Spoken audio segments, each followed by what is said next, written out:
রাখছে কে? সূরাতুর আর রহমানে আল্লাহ তাআলা বললেন ওয়ালাহুল জাওয়ারিল মুনশাআতু ফিল বাহরি কাল আ'লাম ফাবিআইয়ি আলা, সবাই পড়েন ফাবিআইয়ি আলাই রাব্বিকুমা তুকাযযিবান।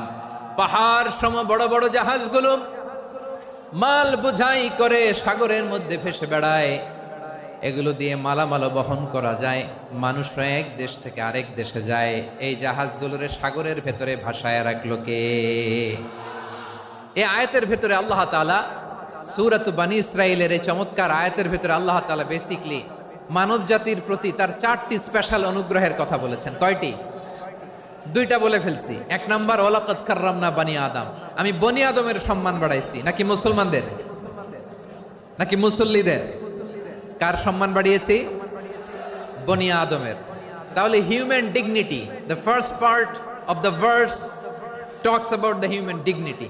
2 নাম্বার অংশ আল্লাহ তাআলা বললেন ওয়া হামালনাহুম ফিল বাররি ওয়াল বাহর, স্থলে এবং সমুদ্রে আমি তাদের জন্য চলাচলের বাহন দিয়েছি। সুবহানাল্লাহ। তার মানে smooth movement on land and sea, জলে এবং স্থলে যাতে আমরা স্মুথলি মুভ করতে পারি আল্লাহ তাআলা দিয়েছেন। 3 নম্বরে আল্লাহ তাআলা বললেন ওয়া রাযাকনাহুম মিনাত তাইয়্যিবাত, মানুষের জন্য আমি পবিত্র রিজিকের ব্যবস্থা করেছি। জলে এবং স্থলে যত প্রাণী আছে সবগুলা প্রাণীকে রিজিক দেয় কে? আমাদেরকে রিজিক দেয় কে?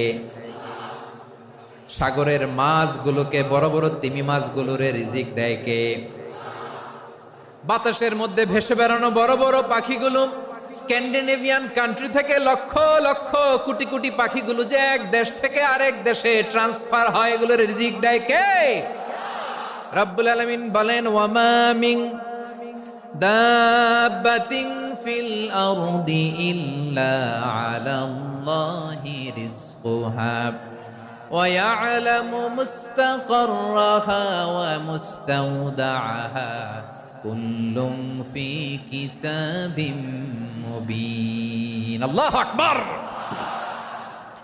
রব্বুল আলামিন বলেন ভূপৃষ্ঠে বিচরণশীল যত প্রাণী আছে সব প্রাণীগুলোকে আমি আল্লাহ আমার নিজের কুদরতে রিজিকের বন্দোবস্ত করি। এই প্রাণীগুলো কোথায় থাকে, কোথায় যায়, সব জায়গায় আমি রিজিক পৌঁছে দেই। রিজিক কেউ দিতে পারে না, রিজিকের মালিক কে? রিজিকের মালিক তিনি আল্লাহ। এজন্য আল্লাহ তাআলা বললেন ওয়া রাযাকনাহুম মিনাত তাইয়্যিবাত। এরপর আল্লাহ বললেন ওয়া ফাদ্দালনাহুম আলা কাসীরিম মিম্মান খালাকনা তাফদীলা। আমি যত প্রাণী সৃষ্টি করেছি সকল প্রাণীর মধ্যে মানুষের মর্যাদা শ্রেষ্ঠত্ব আমি দিয়েছি। সুবহানাল্লাহ পড়েন। তাহলে 1 নম্বরে আল্লাহ বললেন আমি বনি আদমের মর্যাদা বাড়ালাম। এরপরে বললেন স্থলে এবং সমুদ্রে চলাচলের জন্য যানবাহন দিলাম। 3 নম্বরে আল্লাহ বললেন পবিত্র রিজিকের ব্যবস্থা করে দিলাম। এরপরে আল্লাহ বললেন যত প্রাণী আছে, সৃষ্টি আছে, সবগুলার উপরে আমি মানুষকে শ্রেষ্ঠত্ব দিলাম। সুবহানাল্লাহ। তাহলে সবচেয়ে বেশি শ্রেষ্ঠত্ব মানুষের। কার? মানুষের। শুধু তাই নয় প্রিয় ভাইরা, আকাশ এবং জমিনে যা কিছু আছে সবকিছু মানুষের জন্য, মানুষের কল্যাণে, মানুষের প্রয়োজনে, মানুষের বশীভূত করে সৃষ্টি করেছেন কে? রব্বুল আলামিন বলেন হুয়াল্লাযী খালাকা লাকুম মা ফিল আরদি জামিআ, এই জমিনের মধ্যে যা কিছু আমি আল্লাহ সৃষ্টি করেছি সব কিছু আমি মানুষের জন্য সৃষ্টি করেছি। পড়েন সুবহানাল্লাহ। হুয়াল্লাযী খালাকা লাকুম মা ফিল আরদি জামিআ, যা আছে সব আমাদের জন্য, সব আমাদেরকে সার্ভিস দেওয়ার জন্য, আমাদের উপকারের জন্য, আমাদের কল্যাণের জন্য। আওয়াজ করে সবাই পড়ুন আল্লাহু আকবার। অন্য আয়াতে আল্লাহ বললেন ওয়াসাখখারা লাকুম মা ফিস সামাওয়াতি ওয়া মা ফিল আরদি জামিআম মিন ইন্না ফি যালিকা লাআয়াতিন লিকাউমিন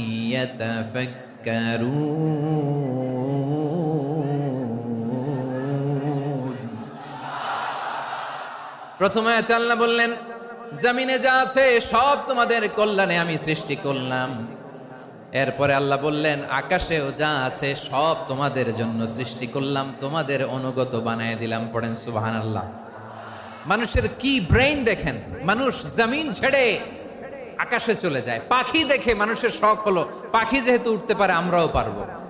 অরবিল রাইট, উইলবার রাইট, দুই ভাই মিলে আঁকাঝোঁকা করতে করতে করতে করতে প্লেন বানায় ফেললো। কোন সুবহানাল্লাহ। এখন পাখিও ওরে, আমরাও ওরি। এরপরেই মানুষের কৌতূহল থামে না এখানে, মানুষ চলে গিয়েছে চাঁদে। কোথায় গেছে? এখন কিন্তু চাঁদে জমি বিক্রি হয় জানেন। পৃথিবী নিয়ে মারামারি শেষ, রাশিয়া আমেরিকা এখন ধরছে চাঁদ আর মঙ্গল গ্রহ। এখন চাঁদে জমি বিক্রি হয়, মঙ্গলে জমি বিক্রি হয়। এই চাঁদ, মঙ্গল, বৃহস্পতি, শনি সব আল্লাহ তাআলা আমাদের জন্য বানিয়েছেন। সুবহানাল্লাহ পড়েন। মানুষ সাগরের উপরে চড়ে, শূন্যে ভেসে বেড়ায়, পাহাড় কেটে সুড়ঙ্গ বানায়, টানেল বানায়। মানুষ ব্রডব্যান্ডের লাইন নিয়ে যায় সাগরের ভেতর দিয়ে, এক দেশ থেকে আরেক দেশে, এক মহাদেশ থেকে আরেক মহাদেশে। সুবহানাল্লাহ পড়েন। তার মানে গোটা বিশ্বের সব কিছুর উপরে control, superiority over all creatures, সব কিছুর উপর কন্ট্রোল, মনিটরিং, নিয়ন্ত্রণ, এটা প্রতিষ্ঠা করে দিয়েছে কে? এজন্যই মানুষের শ্রেষ্ঠত্ব। ওয়ালাকাদ কাররামনা বানি আদম, আমি বনি আদমের সম্মান বাড়িয়েছি, মর্যাদা আমি বাড়িয়ে দিয়েছি এই কারণে, কারণ মানুষ সবকিছুর উপর নিয়ন্ত্রণ নিতে পারে। মানুষকে নিয়ে এই কোরআনের সব আলোচনা, মানুষকে নিয়ে এই কোরআনের সব। তাই কোরআনের কেন্দ্রীয় আলোচ্য বিষয় হচ্ছে মানুষ। কোরআনের কেন্দ্রীয় আলোচ্য বিষয় কি? যশোরের ভাইয়েরা বুঝে থাকলে সবাই বলবেন, কোরআনের কেন্দ্রীয় আলোচ্য বিষয় কি? এই যে আমি মূল আলোচনায় যাচ্ছি এখন। কেন মানুষ কোরআনের কেন্দ্রীয় আলোচ্য বিষয়? এই যে ভাইয়েরা, এই যে হাত জোর করে, এই যে Jessore Gen Z, the smart people of Jessore, হাত জোর করে বলতেছে, হাত জোর করে তোদের কাছে আল্লাহর দোহাই লাগে, স্টপ স্টপ। শুরুতে একবার বলেছে, জায়গা না হলে আস্তে আস্তে ধাক্কা দিবা, সামনে না পিছনে, দিয়ে দিয়ে বেরোয় চলে যাও। এলইডিতে দেখো, এই যে এই যে আল্লাহর ওয়াস্তে জায়গা না হলে ওদিকে যাও। কোরআনের মাহফিলে বিশৃঙ্খলা, এটা কাফিরদের আলামত। কাফিররা শীষ দিত, শীষ। বিশ্বনবী কোরআনের তাফসির করলে কাফিররা শীষ দিত আর ক্ল্যাপিং করত, হুইসেল এন্ড ক্ল্যাপিং। তো আমরা কি এখানে বিশৃঙ্খলা করতে আসছি? তো বারবার থামানো লাগে কেন? কোনো আওয়াজ হবে না, বললাম তো, স্টপ। আওয়াজ করে বলুন, কোরআনের কেন্দ্রীয় আলোচ্য বিষয় কি? সবাই বলেননি। এতগুলো মানুষ উত্তর দিলে এতটুকু আওয়াজ হয়, অন্তত আমি বিশ্বাস করি না। যশোর, আওয়াজ করে বলো, কোরআনের কেন্দ্রীয় আলোচ্য বিষয় কি? মানুষ। এই মানুষ কোরআনের কেন্দ্রীয় আলোচ্য বিষয়। মানুষকে আল্লাহ স্বাধীনতা দিয়েছেন। ফামান শাআ ফালইউমিন ওয়া মান শাআ ফালইয়াকফুর। চাইলে মুমিন হতে পারো, চাইলে কাফের হতে পারো, তোমার ইচ্ছা। তবে জেনে রাখো, মুমিন হলে পাবা জান্নাত, কাফির হলে পাবা জাহান্নাম। নাও দ্য ডিসিশন ইজ ইয়ার্স। সিদ্ধান্ত তোমার, জান্নাতে যাবা না জাহান্নামে যাবা। যশোরের ভাইয়ের আওয়াজ করে বলুন, কই যেতে চান, জান্নাতে না জাহান্নামে? ডান দিকে না বাম দিকে? ডানপন্থী না বামপন্থী? চিল্লা চিল্লি না চুপচাপ? চুপচাপ কয়ে আবার চিল্লাচিল্লি শুরু করে দিচ্ছে। মাশাআল্লাহ। তাহলে কোরআনের কেন্দ্রীয় আলোচ্য বিষয় মানুষ। আমার সাথে থাকতে হবে, তোমাদেরকে নিয়ে আমি আলোচনা শেষ পর্যন্ত যাব। অনেক গুরুত্বপূর্ণ কথা বাকি আছে, আমাকে সহযোগিতা করতে হবে। মাশাআল্লাহ, এই তো ঠান্ডা হয়েছে। হ্যাঁ, ঠিক আছে ঠিক আছে ঠিক আছে। মানুষকে আল্লাহ এত স্বাধীনতা দিয়েছেন, মানুষ চাইলে অনেক ভালো হইতে পারে। ভালোর রাস্তাও খোলা, খারাপ হওয়ার রাস্তাও খোলা। ভালো হইলে মানুষ অনেক ভালো, খারাপ হইলে অনেক খারাপ। ভালো হইলে সবচেয়ে ভালো, খারাপ হইলে সবচেয়ে খারাপ। এজন্য সিদ্ধান্ত আপনাকেই নিতে হবে। আল্লাহ তাআলা বলছেন, লাকাদ খালাকনাল ইনসানা ফি আহসানি তাকওয়িম সুম্মা রাদাদনাহু আসফালা সাফিলিন। আমি মানুষকে অনেক সুন্দর অবয়বে, সুন্দর আকৃতিতে সৃষ্টি করেছি। তার শুধু চেহারার ডিজাইনটাই সুন্দর নয়, তার ব্রেনটা বড্ড সুন্দর, তার মানসিকতা বড্ড সুন্দর, তার সৃজনশীলতা বড্ড সুন্দর। পড়েন সুবহানাল্লাহ। আমাদের চেহারা, অবয়ব, ডিজাইন যে সুন্দর তা না, আমাদের ব্রেনটা অনেক সফিস্টিকেটেড ব্রেন। অনেক সফিস্টিকেটেড। এই 1.5 কেজি ব্রেন ইউজ করে মানুষ গোটা বিশ্বে সভ্যতা বিনির্মাণ করেছে, ঠিক কিনা? এই ব্রেন আল্লাহ তাআলা আমাকে দিয়েছে। এটারে কাজে লাগালে, আপনার 6 সেন্স কাজে লাগালে আপনি অনন্য মানুষ হয়ে উঠবেন, মহামানবে রূপান্তরিত হবেন। মানুষ হতে পারে, চাইলেই মহামানব হতে পারে। আবার যদি মানুষ চায় খারাপও হতে পারে। আল্লাহ বললেন শুধু ভালোই না, ভালো হতে চাইলে অনেক ভালো তুমি হতে পারো, আবার খারাপ হতে চাইলে অনেক খারাপ তুমি হতে পারো। সুম্মা রাদাদনাহু আসফালা সাফিলিন।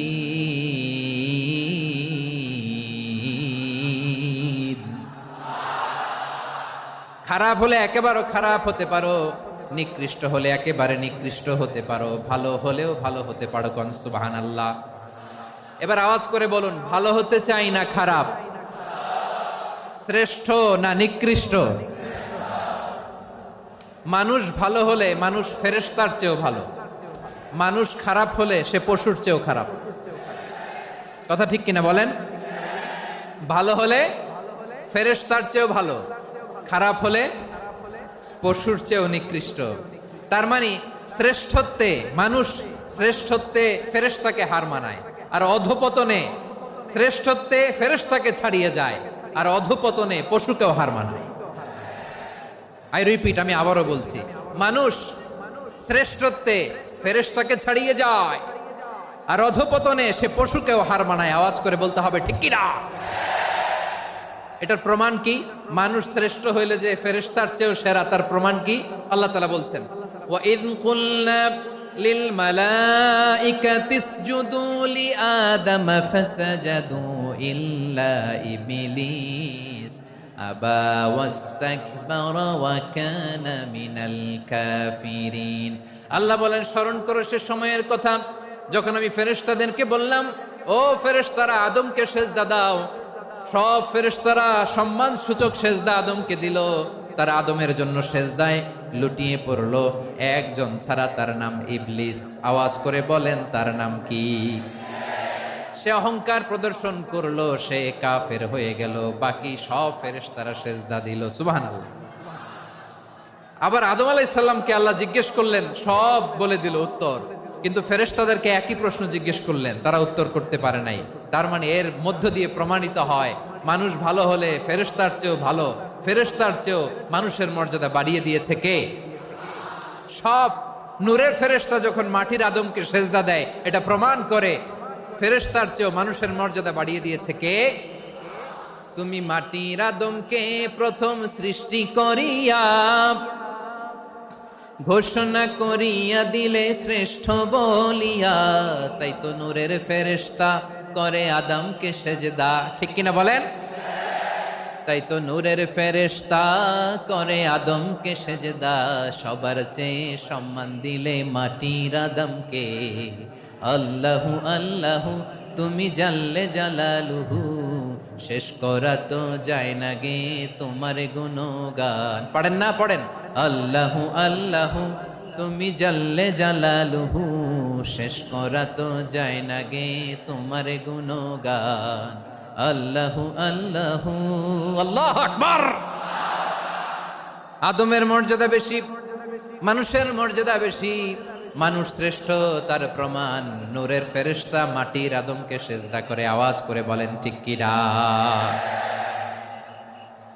তাহলে মানুষ ভালো হলে ফেরেশতার চেয়ে ভালো, আবার মানুষ যদি খারাপ হয় সে পশুর চেয়েও খারাপ, অধপতনে পশুত্বকে হার মানায়। তার প্রমাণ, তার প্রমাণ কি? তার প্রমাণ হচ্ছে যশোরের ভাইরা দেখবেন পত্রিকায় নিউজ পেপারে মাঝে মাঝে এরকম দেখা যায়, এক মানুষ আরেক মানুষকে হত্যা করে 20 টুকরা করে বস্তার ভিতরে ভরেছে। আপনারা এই নিউজ পড়েন নাই না? দেখেন নাই? দেখছেন? মানুষ মানুষকে হত্যা করে কয় টুকরা? জোরে বলেন। এখানেই ক্ষান্ত হয় না, আবার কোথায় ভরছে? বস্তার ভেতরে।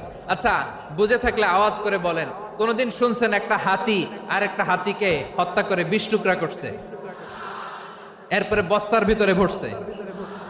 হইছে? তাহলে দেখেন, মানুষ যদি খারাপ হয় সে পশুকেও হার মানায়। চিল্লায় বলো ঠিক কি না?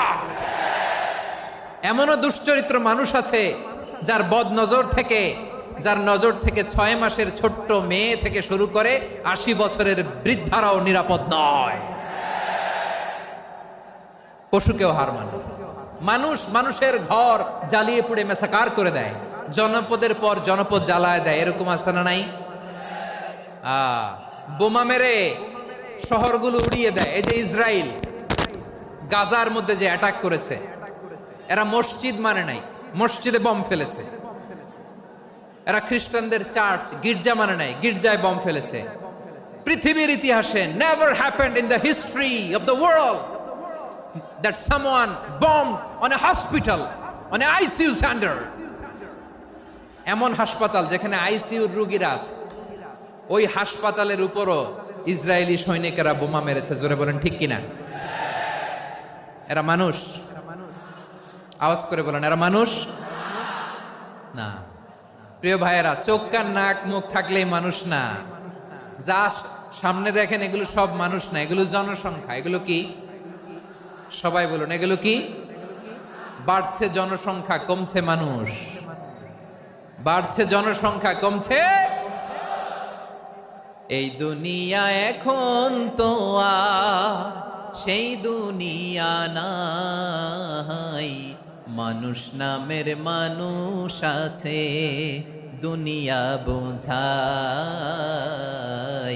সেই মানুষের ভিড়ে আমার আসল মানুষ নাই। ঠিক কিনা? আসল মানুষের বড্ড অভাব, আসল মানুষের বড্ড অভাব। আমার ভাইয়েরা, মানুষ খারাপ হলে পশুকেও হার মানায়। আচ্ছা, আওয়াজ করে বলেন, এই যশোরের ছেলেরা এদিক তাকাও, আওয়াজ করে বলো, যে ইসরায়েলি সোলজাররা উপর থেকে বোমা মারল, তারাও মানুষ? তারাও কি? ওরাও রক্তে মাংসে মানুষ, ওদেরও পরিবার আছে।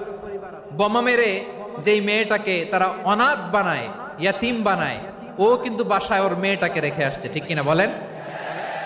বম্বিং করে যে বাবাকে মেরে, স্বামীকে মেরে স্ত্রীকে বিধবা বানায়, তারও ঘরে স্ত্রী আছে।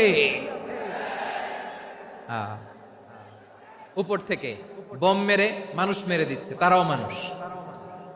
1945 সালের 6ই আগস্ট আমেরিকান সোলজাররা হিরোশিমায় বম মেরেছে। আমি নিজে দেখে এসেছি জাপানের হিরোশিমাতে। সকাল 8:15 মানুষ কেউ অফিসে যাচ্ছিল, কেউ খেতে খামারে কাজ করতে যাচ্ছিল। লিটল বয় নামে একটা বোম মেরেছে তারা। এই বোমের আঘাতে, পারমাণবিক এই বোমার রেডিয়েশনে আঘাতে বোম ব্লাস্ট হওয়ার পরে মুহূর্তের মধ্যে 1,40,000 নাই। উপর থেকে যারা মারতেছে এরাও মানুষ, যাদেরকে মারলো তারাও। তার মানে মানুষে মানুষে পার্থক্য আছে না? নেই?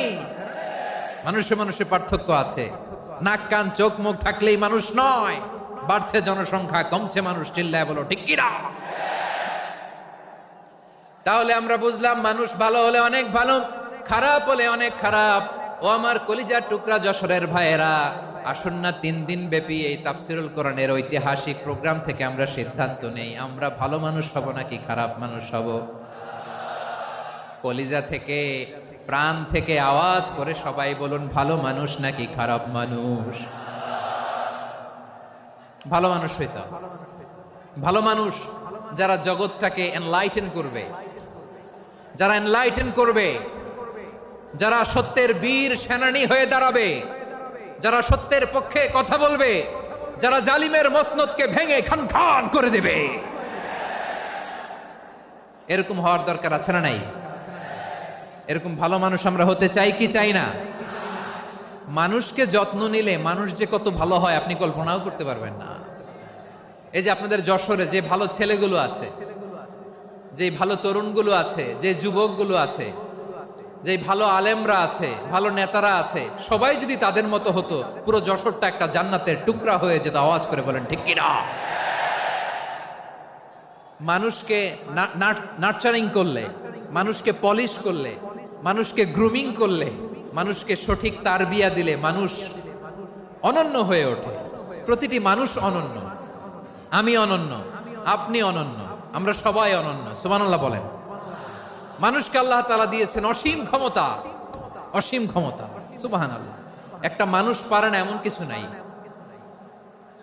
একটা মানুষ পারেন এমন কিছু নাই, বিশ্বাস করতে হবে মানুষ যা কল্পনা করতে পারে ওইটা মানুষ করে দেখাতে পারে। যশোরের ভাইয়ের আই রিপিট, আমি আবারও বলছি, এই চিল্লাচিল্লি করলে আমার এই গুরুত্বপূর্ণ কথা তোমরা মিস করবা।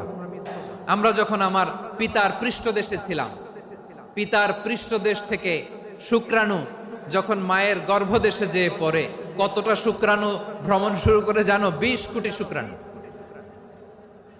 একবার সিমেন আউট হলে সেখানে 20 কোটি শুক্রাণু থাকে, ভ্রমণ শুরু করে।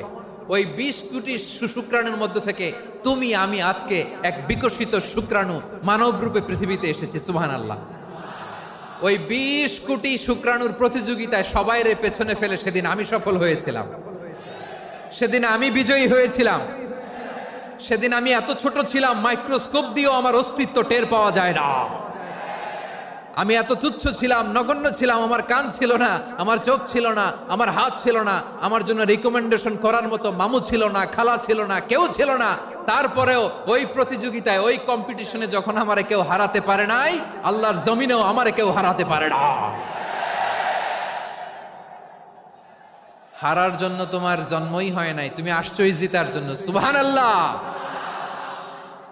বিশ্বনবী বলেন, আন্নাসু মাআদিন কামাআদিনি যাহাবি ওয়াল ফিদ্দা খিয়ারুহুম ফিল জাহিলিয়াতি খিয়ারুহুম ফিল ইসলাম। Peoples are like mines of gold and silver. সোনার খনি, রূপার খনি, এর চেয়েও বড় খনি হচ্ছে এই মানব সম্পদের খনি। আওয়াজ করে বলেন আল্লাহু আকবার। আল্লাহ তাআলা এই সম্পদ আমাদেরকে দিয়েছে। বিশ্বনবী বলেন, মানুষ হচ্ছে খনির মতো। খিয়ারুহুম ফিল জাহিলিয়াতি খিয়ারুহুম ফিল ইসলাম। জাহিলি যুগে যারা সেরা, ইসলামেও তারা সেরা। ইদা ফাকুহু, যদি তারা বুঝবান হয় তাহলে তাদেরকে সেরা বানায় দিবে কে? তাহলে মানুষের চেয়ে সেরা কেউ হতে পারে? মানুষের চেয়ে অনন্য কেউ হতে পারে? মানুষকে কেউ হারাতে পারে? আওয়াজ করে বলো, তোমাকে কেউ হারাতে পারবে? এই সাহস জাগছে আজকের আলোচনা থেকে। আমি তুমি অনন্য, আমাকে তোমাকে হারায় দেওয়া এত সহজ না, ঠিক কিনা? একটা কথা জীবনের সাথে সেট করে নিতে হবে, আমি জিতি নয় শিখি, আমি কখনো হারি না। জীবনের সাথে সেট করে নাও, জেনজি অফ জেসর, আমি কখনো হারি না, আমি হয় জিতি নয় শিখি। চিল্লায় বলো ঠিক কিনা? আমি কখনো হারি না, আমার হারানো এত সোজা না। কি সাহস জাগছে? বুকে সাহস জাগছে? তাকবীর পড়ো, লিল্লাহে তাকবীর। তাহলে বিশ্বনবী বললেন, নাসু মাআদিন, মানুষ হচ্ছে খনি। এই ধাক্কা ধাক্কি, আমি জানি এগুলো ভালোবাসার ধাক্কা ধাক্কি, এজন্য আমি সহ্য করে নেই। এগুলো যে ভালোবাসার ধাক্কা ধাক্কি, এটা আমরা বুঝি। পৃথিবীর কোন আইন, সিকিউরিটি প্রটোকল দিয়ে এটারে মানানো যাবে না, কারণ এটা তো ভালোবাসা, লাভ। লাভ কোনো আইন কানুন দিয়ে বাধা যায় না, মানানো যায় না, ঠিক কিনা বলো?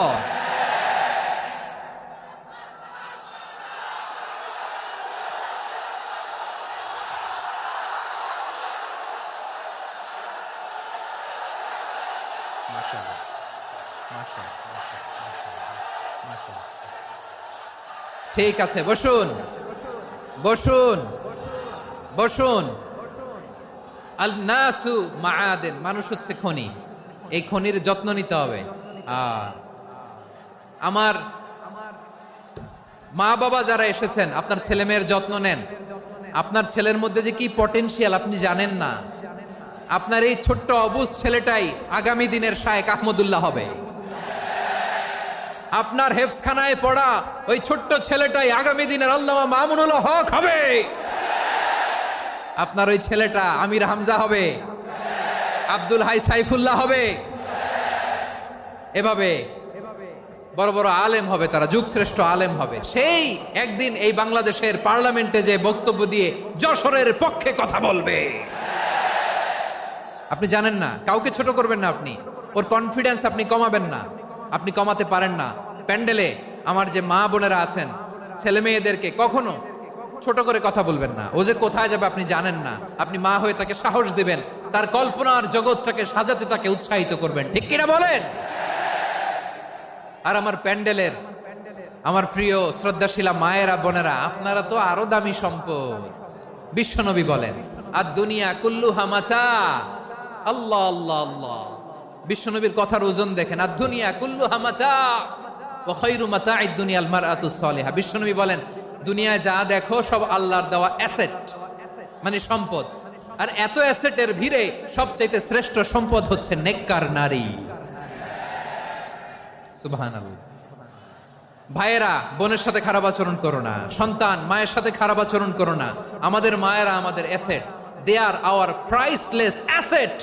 কারণ এই মায়েদের পেটে এসেছে আল্লাহর ওলিরা, এই মায়েদের পেটে এসেছে খান জাহান আলী, এই মায়ের পেটে এসেছে শাহজালাল ইয়ামানি, এই মায়ের পেটে এসেছে আল্লাহর সব নবীরা। নাকি নবীরা আকাশ থেকে ধপ করে জমিনে নেমে আসছে? মায়ের পেটে আসছে। এই মায়ের পেটগুলো খনি। আমার সম্মানিতা মায়েরা বোনেরা, নিজেকে ইসলাম দিয়ে সাজান, নিজেকে ইসলাম দিয়ে সাজান, নিজেকে পবিত্র রাখুন, নিজের আব্রু ইমান ইজ্জতের হেফাজত করুন, কোরআন পড়ুন, সুন্নাহ পড়ুন। আপনি জানেন না আপনার গর্ভে কে আসছে, কোন ক্ষণজন্মা পুরুষকে আল্লাহ তাআলা আপনার গর্ভে পাঠাবে আপনি জানেন না। মায়েরা নিজেদেরকে পবিত্র রাখুন, ইসলাম চর্চা করুন, কোরআন চর্চা করুন, নৈতিকতা দিয়ে নিজেকে সাজান। যশোরের জেনজি, নিজেদেরকে প্রস্তুত রাখো আগামীর বাংলাদেশের জন্য। নৈতিকতা, মোরালিটি, ভ্যালিউজ দিয়ে নিজেকে সাজাও, ইসলাম দিয়ে নিজেকে সাজাও। কারণ আগামীর বাংলাদেশ ইসলামের বাংলাদেশ। বাংলাদেশের আসল পরিচয় ইসলাম। বাংলাদেশের আসল পরিচয় কি? সবাই বলে না। বাংলাদেশের আসল পরিচয় কি? এই ইসলাম নিয়ে আমরা সংসদ ভবন সাজাবো, রাজি আছি না নাই? শেকড় ভুলে যাওয়া যাবে না। আমরা ধাপে ধাপে শারিয়া আইনের দিকে যাব ইনশাআল্লাহ, কিন্তু জঙ্গিবাদ দিয়ে নয়, কট্টর পন্থা দিয়ে নয়। আমরা ইন্টেলেকচুয়ালি, গ্রাজুয়ালি, ধাপে ধাপে শারিয়া আইনের দিকে মুভ করব ইনশাআল্লাহ। বলো লিল্লাহি তাকবীর। এদেশের আসল পরিচয় সবাই বলে না, আওয়াজ করে, এদেশের আসল পরিচয়। এদেশে আজান শুনে সূর্য ওঠে শহর গ্রামে, এদেশে আজান শুনে সূর্য ডুবে সন্ধ্যা নামে, এদেশে সকল কাজে সবাই বলে বিসমিল্লাহ, এদেশে ভালো কিছু দেখে শুনে হাসি মুখে সবাই বলে মাশা আল্লাহ। সুবহানাল্লাহ, সুবহানাল্লাহ, সুবহানাল্লাহ, সুবহানাল্লাহ, সুবহানাল্লাহ, সুবহানাল্লাহ, সুবহানাল্লাহ, সুবহানাল্লাহ। ও নবীন তরুণ, তোমার কিসের এত ভয়? জেনে রেখো বাংলাদেশের আসল পরিচয়। বাংলাদেশের আসল পরিচয় ইসলাম। আওয়াজ তুলে বলো, আসল পরিচয় কি? এদেশে পরস্পরে দেখা হলে দেয় সালাম, এদেশে আমজনতার হৃদয় জুড়ে পাক্কালাম। ঠিক কি না? এদেশে বিপদ এলে সর্বজনে সর্বক্ষণে দোয়া পড়ে ইন্না লিল্লাহ, সুবহানাল্লাহ, সুবহানাল্লাহ, সুবহানাল্লাহ, সুবহানাল্লাহ। এদেশে আজান শুনে সূর্য ওঠে শহর গ্রামে, এদেশে আজান শুনে সূর্য ডুবে সন্ধ্যা নামে, এদেশে সকল কাজে সবাই বলে বিসমিল্লাহ, এদেশে ভালো কিছু দেখে শুনে হাসি মুখে সবাই বলে মাশা আল্লাহ। সুবহানাল্লাহ, আওয়াজ করে সুবহানাল্লাহ, সুবহানাল্লাহ, সুবহানাল্লাহ, সুবহানাল্লাহ। সবাই একসাথে সুবহানাল্লাহ, সুবহানাল্লাহ, সুবহানাল্লাহ, সুবহানাল্লাহ। এদেশের আসল পরিচয় কি? আওয়াজ করে বলতে ভয় লাগে। এদেশের আসল পরিচয় কি? ইসলাম দিয়ে আমাদের সংসদ ভবন চলুক, আমরা চাই কি চাই না? বঙ্গভবনে লা ইলাহা ইল্লাল্লাহর পতাকা উড়ুক, আমরা চাই কি চাই না? প্রতিটি জেলা অফিসে, ডিসি অফিসে লা ইলাহার পতাকা ঝুলুক, আমরা চাই কি চাই না? কারা কারা চাই হাত তুলে আল্লাহরে দেখায়।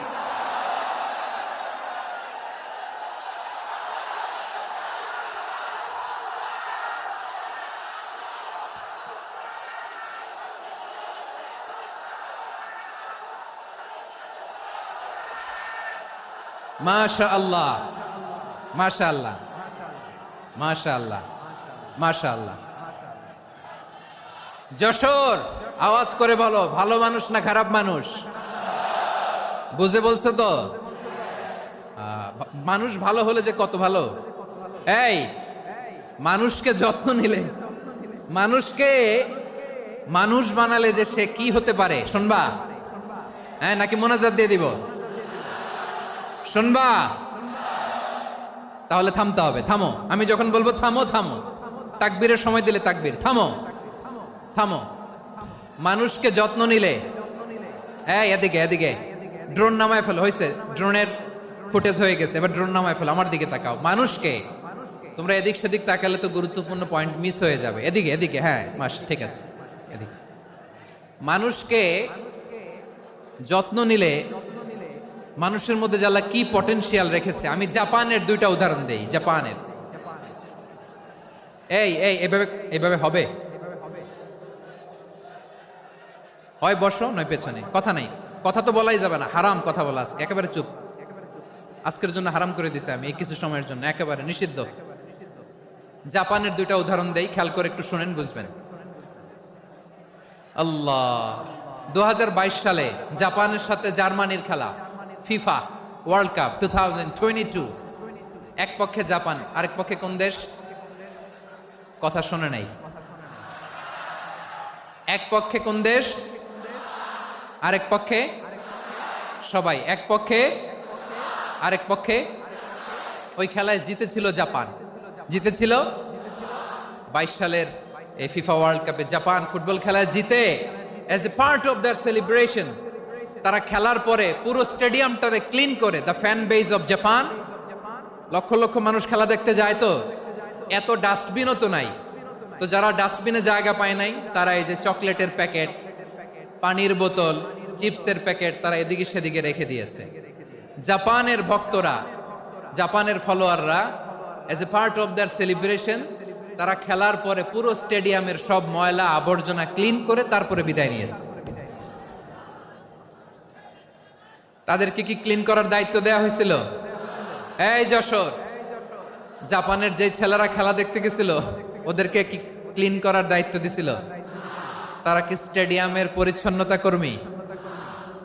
তাদের আকল, তাদের সিক্স সেন্স তাদেরকে বলেছে। ছোটবেলা থেকে জাপান গভর্নমেন্ট ওদেরকে এত পরিচ্ছন্নতা শেখায়, ক্লিনলিনেস অ্যাওয়ারনেস ক্যাম্পেইন করায়। ক্লাসে আমি দেখেছি, ক্লাসে নিজের বেঞ্চ নিজে মুছে, ক্লাসের মাঝখানে একটা সময় দেয়, নিজের টেবিল নিজে মুছে, নিজের ক্লাসরুমটা নিজে পরিষ্কার করে। রাস্তাঘাটে একটা ধুলা নাই, ময়লা নাই, একটা টিস্যু নাই।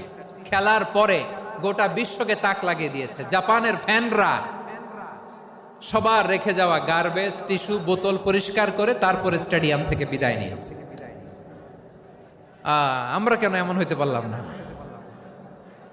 আমরা কেন এমন হইতে পারলাম না? জাপানের যারা এগুলো করছে, ওদের 3টা করে চোখ না? চোখ তো 3টা, জাপানা লাগো, জাপানা লাগো। হাত তো 4টা, কান তো 6টা। হ্যাঁ, নাকি আমার মতো 2 হাত 2 কানওয়ালা মানুষ? চোখে দেখলে ওটা মানুষ না। চিন্তা করছেন? তার মানে জাপানিজদেরকে যে গ্রুমিং করে শিখানোর মাধ্যমে পরিচ্ছন্ন বানানো গেছে। ওরা যেমনি মানুষ, আমরাও মানুষ। আমাদের সন্তানদেরকে শেখালে তারাও পারবে। পারবে কিনা? 2 নম্বর উদাহরণ বলি। চট্টগ্রাম ফেনীতে যারা গিয়েছেন, মেঘনা গোমতী ব্রিজ প্রকল্প নাম শুনছেন? মেঘনা একটা ব্রিজ পার হওয়া লাগে। এই মেঘনা গোমতী, এখানে 3টা ব্রিজ, কাঁচপুর সহ এই 3টা ব্রিজের নির্মাণ কাজ, রেনোভেশনের কাজ দেয়া হয়েছিল জাপানের একটা কোম্পানিকে। কাকে? জাপানের কোম্পানির নির্মাণ শেষে 738 কোটি টাকা বেঁচে গেছিল। এটা গভর্নমেন্টের হাতে দিয়ে তারা বিদায় নিয়েছে। কত টাকা? 738 কোটি টাকা। যত প্রাক্কলিত ব্যয় নির্ধারণ করা হয়েছে, সব টাকা সরকার, তৎকালীন সরকার, 2019-এর সরকার, কারা ছিল তো জানেন? এই 2019-এর সরকার তাদেরকে দিয়েছে।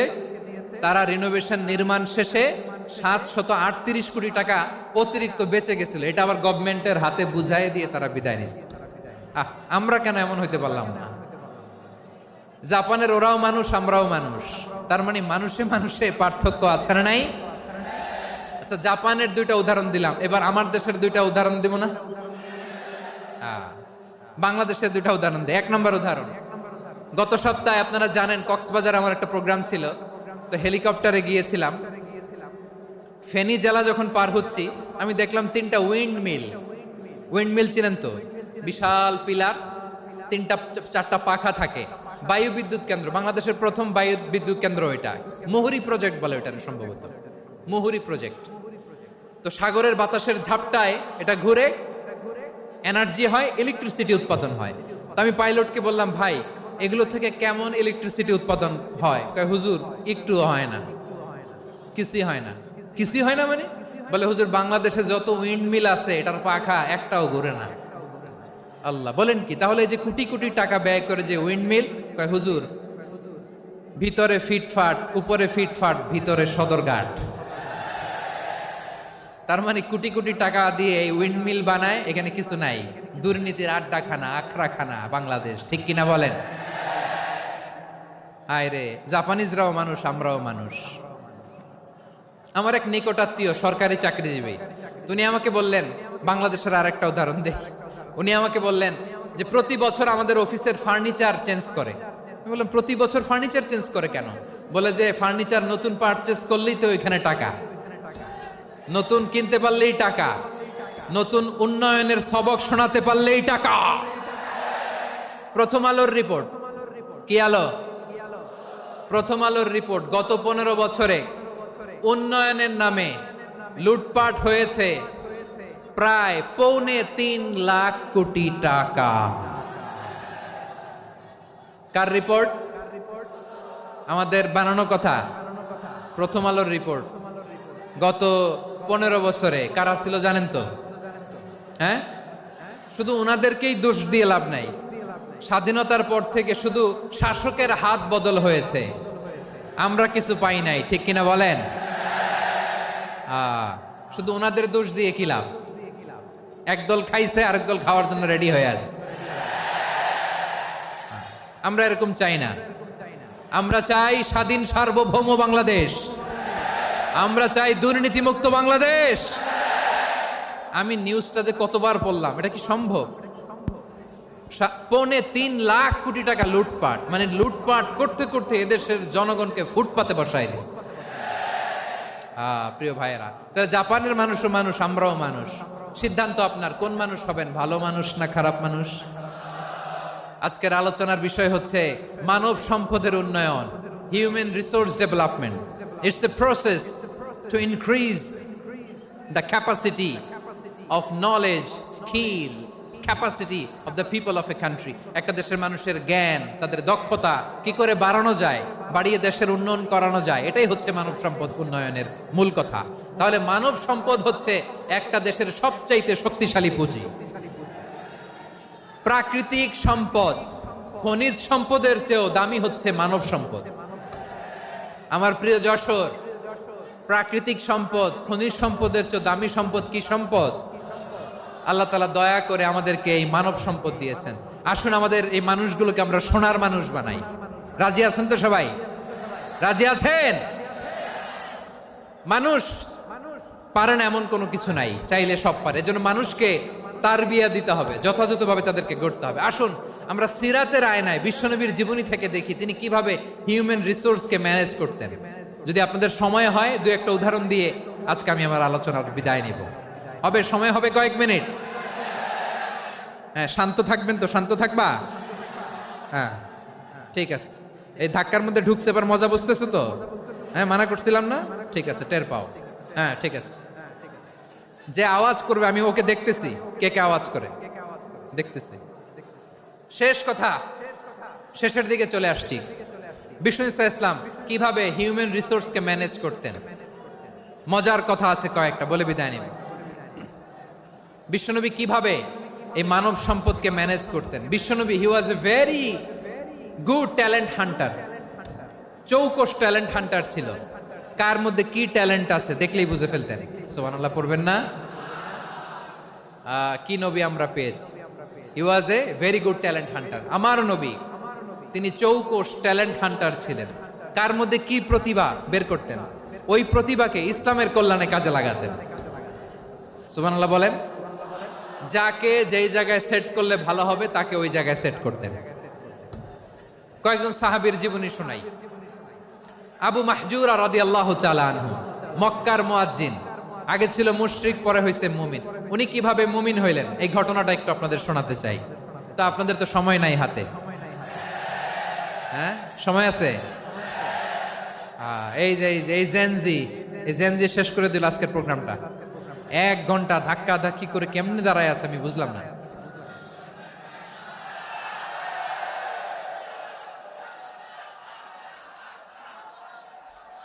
না না তাকবির না, চুপ করতে হবে। What I need you stop, just shut up, চুপ। হ্যাঁ ঠিক আছে, এভাবে। আবু মাহজুরা রাদিয়াল্লাহু তাআলা আনহু কিভাবে মুসলিম হলেন আওয়াজ করে শুনেন। হুনাইনের যুদ্ধ 8ম হিজরি, বিষ্ণু ইসা ইসলাম হুনাইনের যুদ্ধ শেষে ফিরতেছেন। পথিমধ্যে বেলাল রাদিয়াল্লাহু তাআলা আনহু, এই যে আবার কথা, আই রে আল্লাহ রে, এখানে ধাক্কা ধাক্কি কেন? চলে যাও, পেছনে যাও, পেছনে যাও। কি আজীব তামাশা, যেখানে যায় এখানে ধাক্কা ধাক্কি, মারামারি, গায়ের উপরে কাঁধের উপরে শাউটিং। অনেক গুরুত্বপূর্ণ কথা পয়েন্ট করে নিয়ে আসে যে বলবো, এই শাউট করার কারণে প্রোগ্রামটাই নষ্ট করে দেয়। আসছে আমার ভালোবাসা দেখাইতে, প্রোগ্রামটাই শেষ করে দিয়ে চলে যায়। স্টপ, আবার কথা বল, স্টপ। হুনাইনের যুদ্ধে 8ম হিজরি, কত হিজরি সবাই বলেন না একটু, কত হিজরি? 8ম হিজরিতে হুনাইনের যুদ্ধে রাসূল সাল্লাল্লাহু আলাইহি ওয়াসাল্লাম ফিরে আসতেছেন মদিনায়। পথিমধ্যে বেলাল রাদিয়াল্লাহু তাআলা আনহু আজান দিচ্ছেন। কি দিচ্ছেন? তো পাশে ছিল মুশরিকদের একটা পল্লী, কিছু মুশরিক তরুণ, কিছু অমুসলিম কিশোর, তারা আজানকে ব্যঙ্গ করতেছে। আমাদের বাংলায় মুখ ভেঙ্গানো বলে আর কি। বেলাল রাদিয়াল্লাহু তাআলা আনহু আজান দিচ্ছেন, ওই বাচ্চাগুলো মুশরিক, তো ওরা আজানকে ব্যঙ্গ করতেছে, বিকৃতি করে ওরাও আজান দিচ্ছে। উদ্দেশ্য হচ্ছে আজানকে নিয়ে ঠাট্টা করা। উদ্দেশ্য কি? ঠাট্টা করা। ব্যাপারটা মনে কষ্ট পাওয়ার মতো ব্যাপার না? কিন্তু বিশ্বনবী ওইখানে দেখেন কি খুঁজলেন। বিশ্বনবী খেয়াল করলেন অমুসলিম কিশোরদের মধ্য থেকে একটা কিশোরের গলাটা বড় দরাজ গলা, কণ্ঠটা বড় সুন্দর। খেয়াল করে দেখলেন যে কিছু কিশোর বেলালের আজানকে ব্যঙ্গ করে, বিকৃতি করে, কিন্তু একজনের কণ্ঠ দেখতে পাচ্ছেন না এত দূরে, কিন্তু কণ্ঠটা বড় সুন্দর, দরাজ গলা। বিশ্বনবী সাহাবীদেরকে বললেন, ধরো এগুলারে, ধরো। সবগুলারে ধরে বিশ্বনবীর সামনে আনা হলো। ওরা হাঁটু গেড়ে বসলো। বিশ্বনবী বললেন, তোমাদের মধ্যে কে যেন ব্যঙ্গ করে আজান দিচ্ছিল, তার গলাটা বড় উঁচু, গলার বেসটা বড় মজবুত, মেলোডিয়াস, সুমধুর কণ্ঠ। কে? আবু মাহজুরা বলে, আমার বন্ধুরা সবাই আমার দিকে আঙ্গুল দেখায়, আমি পড়ে গেছি বিপদে। রাসূল সাল্লাল্লাহু আলাইহি ওয়াসাল্লাম বাকি অমুসলিম তরুণদেরকে ছেড়ে দিলেন, বললেন তোমরা যাও। এবার আবু মাহজুরারে পাইছে। আবু মাহজুরার চুলের মধ্যে হাত দিলেন বিশ্বনবী, মাথায় হাত দিয়ে বললেন, এবার আজান দাও দেখি। আবু মাহজুরা বলে, আমি তো আজান দিতে জানি না, কারণ আমি তো বেলালেরটা শুইনা দিছি, আমার তো মুখস্থ নাই, আমি তো আজান দিতে জানি না। বিশ্বনবী বললেন, জানো না? তাহলে আসো, আমি তোমারে শিখাই দেই। সুবহানাল্লাহ পড়েন। আবু মাহজুরা হাঁটু গেড়ে বসে, বিশ্বনবীর মোবারক হাত আবু মাহজুরার চুলের মধ্যে। বিশ্বনবী আজানের মুআল্লিম আবু মাহজুরাকে বলতেছে, ঠিক আছে তোমারে শিখাই দিচ্ছি, আমি যা যা বলবো আমার সাথে সাথে বলো, পারবা? আবু মাহজুরা বলে, পারবো। বিশ্বনবী আজান দিচ্ছেন, মাথায় হাত দিয়ে, আল্লাহু আকবার,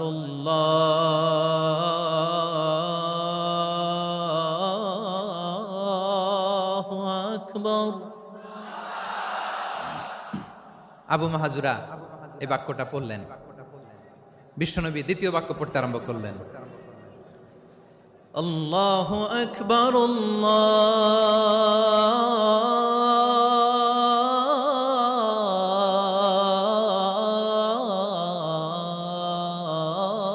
আল্লাহু আকবার। আবু মাহজুরা এই বাক্যটাও বললেন। বিশ্বনবী আবু মাহজুরার মাথার মধ্যে হাত দিয়ে তৃতীয় বাক্য বললেন, আশহাদু আল্লা ইলাহা ইল্লাল্লাহ।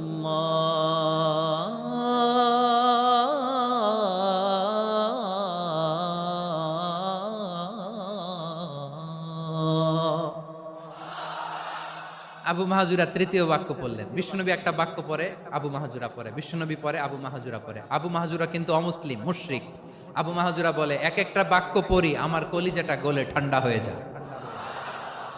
এতদিন মোহাম্মদকে গালি দিতাম, এখন মোহাম্মদ আমার মাথায় যখন হাত রাখছে আমার সারা শরীর ঠান্ডা হয়ে গেছে।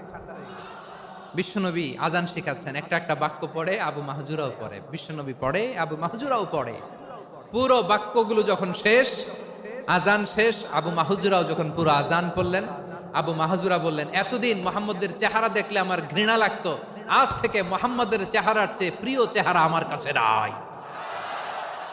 আবু মাহাজুরা বললেন, ও মুহাম্মদ, আজানের বাক্য তো আপনি আমারে শেখালেন, এখানেই শেষ করবেন না, আপনি আমারে পড়ায় দেন লা ইলাহা ইল্লাল্লাহু মুহাম্মাদুর রাসূলুল্লাহ সাল্লাল্লাহু আলাইহি ওয়াসাল্লাম।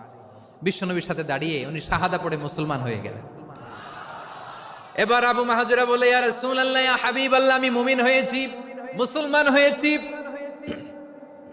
আপনার কাছ থেকে আজান শিখার সৌভাগ্য আমি লাভ করেছি গো নবী। আমার কণ্ঠের বড় তারিফ করেছেন আপনি, আমার আজানকে আপনি পছন্দ করেছেন। একটা জিনিস আপনার কাছে চাই, আপনি আমাকে মক্কার মসজিদুল হারামের মুয়াজ্জিন হিসেবে অ্যাপয়েন্ট করে দেন। বিষ্ণু ইসলাম বললেন, যাও আবু মাহজুরা, আমি তোমাকে পৃথিবীর শ্রেষ্ঠতম মসজিদ মক্কার মসজিদুল হারামের মুয়াজ্জিন হিসেবে অ্যাপয়েন্ট করে দিলাম। দেখছেন কিভাবে ট্যালেন্ট হান্টিং করতে হয়, কিভাবে হিউম্যান রিসোর্স মানব সম্পদকে ব্যবহার করতে হয়।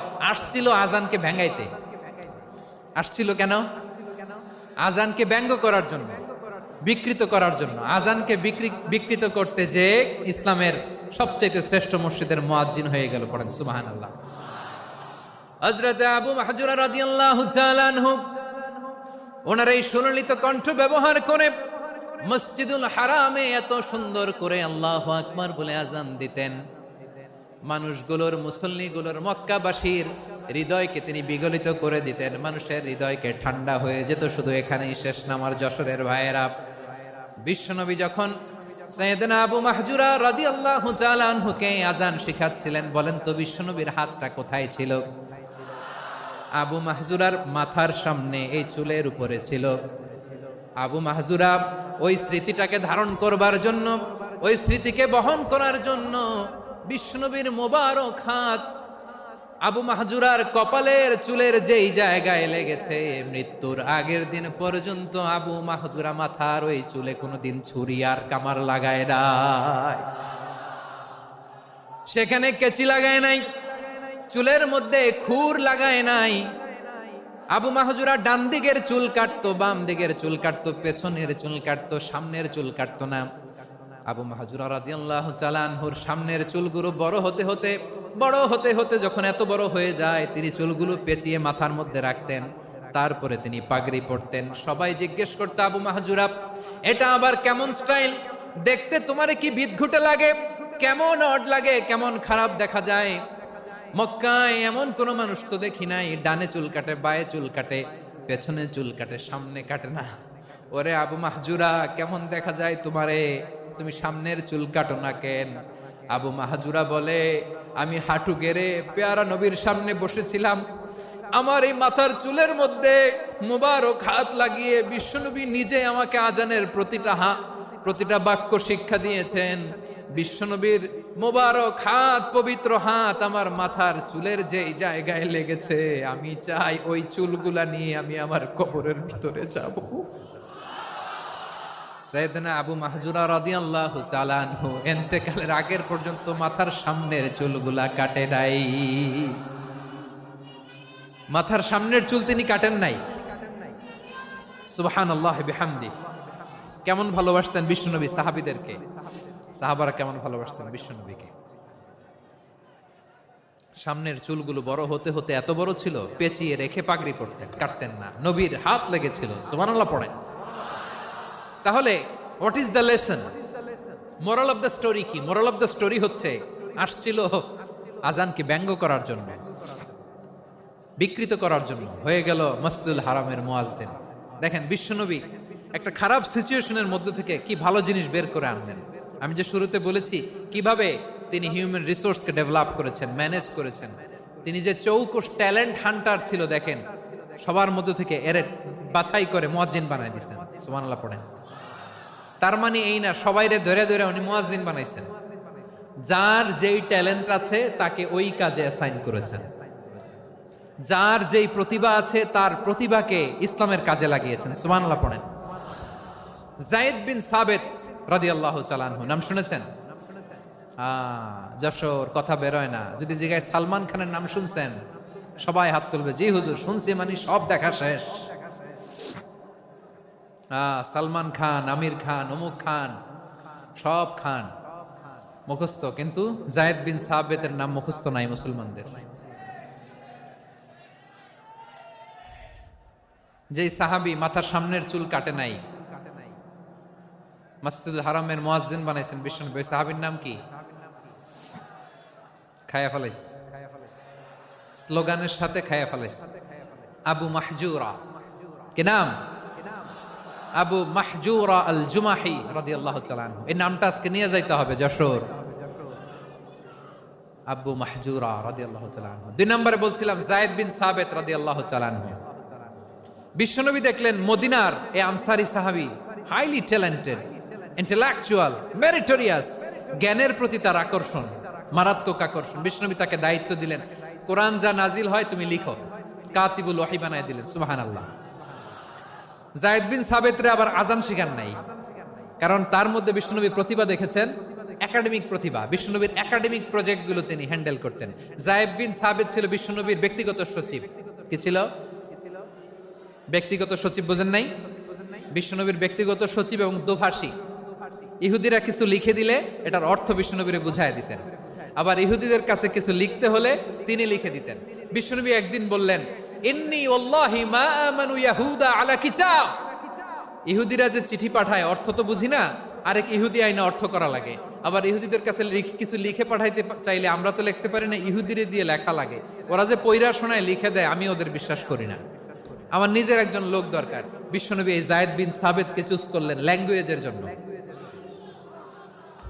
উনি বললেন, যায়েদ তোমার সফট স্কিলকে ডেভেলপ করতে হবে, তুমি হিব্রু ল্যাঙ্গুয়েজ শিখে ফেলো। যায়েদ বিন সাবেত বলল, বিশ্বনবীর মোটিভেশন আর ইন্সপিরেশন পেয়ে আমি 15 দিনে ইহুদিদের এই হিব্রু ল্যাঙ্গুয়েজ শিখে ফেললাম। শুধু শিখে ফেললাম না, হাত্তা হাদিকতু, even I became master in the language. এই ভাষা আমি পারদর্শী হয়ে গেলাম। এরপরে ইহুদিরা চিঠি লিখে পাঠালে আর কোনো ইহুদি ডাকা লাগতো না, আমি নবীর এটার অর্থ শুনে পরে বুঝাই দিতাম। আবার ইহুদিদের কাছে চিঠি লেখা লাগলে আমি যায়েদ বিন সাবেত চিঠি লিখে দিতাম। সুবহানাল্লাহ। দেখেন এত সাহাবীর মধ্যে থেকে বিশ্বনবীর একাডেমিক প্রজেক্ট, ব্যক্তিগত সচিব, দোভাষী হিসেবে তিনি যায়েদ বিন সাবেতের মতো তরুণকে নির্বাচিত করেছেন। কেমন ট্যালেন্ট হান্টার ছিল আমার নবী। সুবহানাল্লাহ পড়বেন না?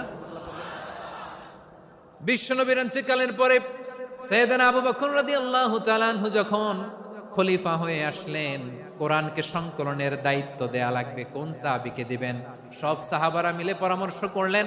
সাইয়েদনা আবু বকর, ওমর সবাই মিলে এই বিশাল কোরআন সংকলনের গুরু দায়িত্ব বিশ্বনবীর ব্যক্তিগত সচিব, বিশ্বনবীর দোভাষী, বিশ্বনবীর সিলেক্ট করাই লোক যায়েদ ইবনে সাবেত রাদিয়াল্লাহু তাআলা আনহুকে দিয়েছে।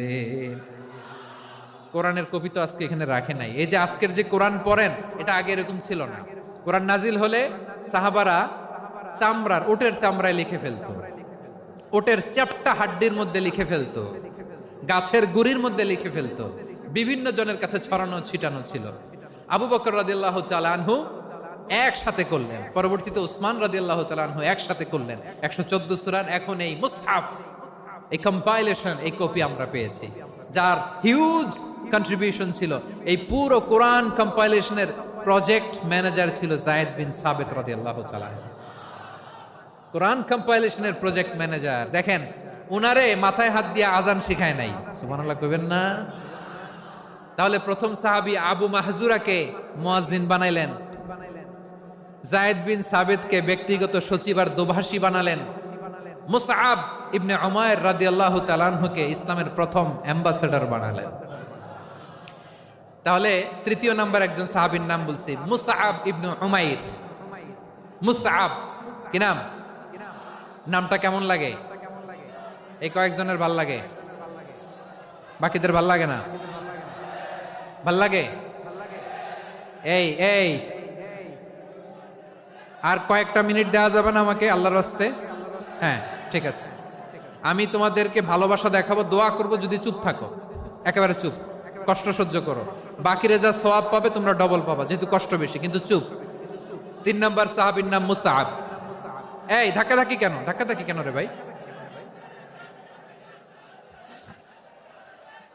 না না না, এরকম হইলে আসবো না যশোর, আমি আর আসবো না।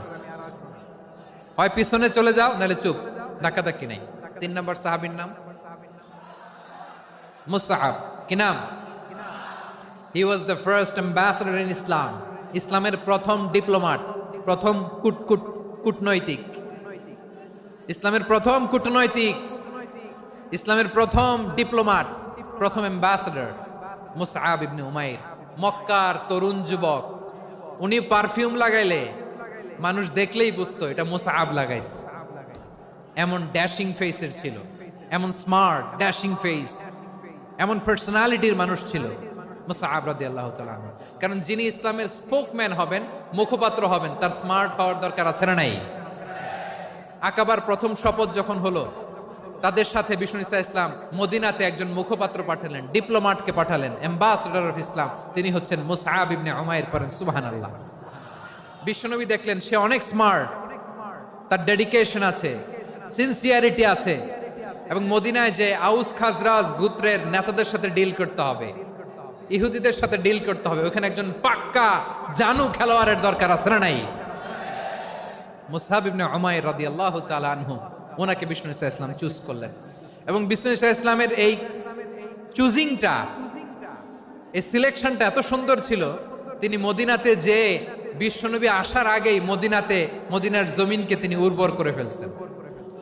প্রতিটা ঘরে ঘরে কালিমার দাওয়াত তিনি পৌঁছায় দিচ্ছেন।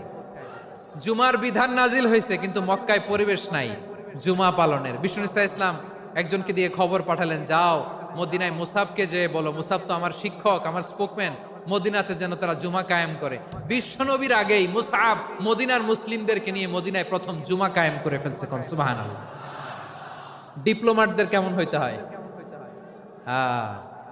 অ্যাম্বাসেডরের কেমন হইতে হয়, মুসআব রাদিয়াল্লাহু তাআলা আনহুর কাছ থেকে শিখে নাও। মুসআব নামটা কেমন লাগে?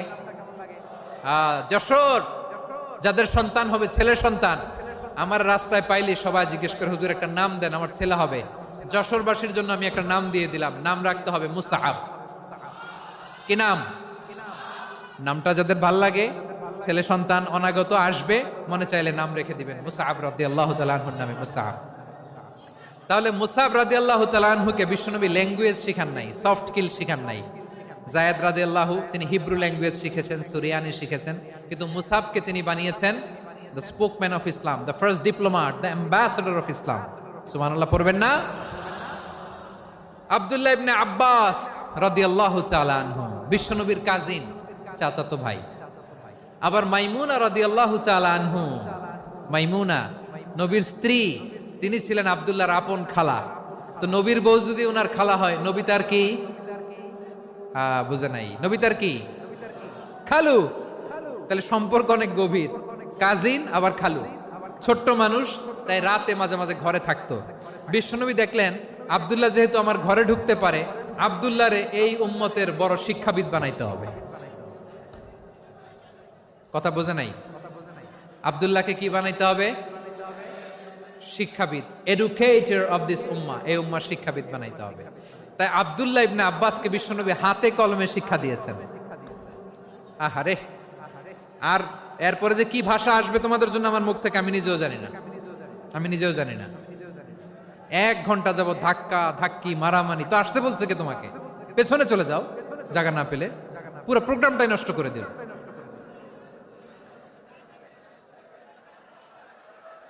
জি, আমার দিকে তাকান, আমি শেষ করে দিচ্ছি। হবে না, ইন্টেলেকচুয়াল আলোচনা এখানে হবে না, আমি বুঝতে পারছি, আমি শেষ করে দিচ্ছি। আব্দুল্লাহ ইবনে আব্বাস রাদিয়াল্লাহু তাআলা আনহু। মনোযোগ দিয়ে কয়েকটা মিনিট শুনুন, আমি এখনই শেষ করে দিচ্ছি, এরপর আওয়াজ করবে। এই যে এগুলো কি আমি বুঝলাম না। আমি বললাম না সব করা যাবে, বসে যাও, শুয়ে যাও, চলে যাও, আওয়াজ করা যাবে না। অন্যকে বসো এটাও বলার দরকার নেই, জাস্ট এদিকে তাকাও।